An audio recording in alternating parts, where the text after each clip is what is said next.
Hello mga kasari, bisayang araw na naman. Meron na naman tayong parcel. Nabili ko to sa TikTok shop worth 78 pesos.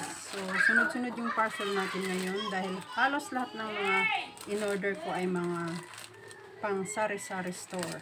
Ay, ito na. Nakita ko na. Nag-trending din ito sa TikTok. So ito ay macaron sandwich biscuit. Ayan.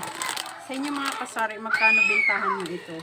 Worth 78 lang ito. Tapos, ang laman nito ay, hindi ko alam. Kasi ang nakalagay dito ay 376 grams. At hindi ko rin malaslahan pa dahil hindi ko pa na-try. So, ito ay macaron sandwich biscuit. So, ayan.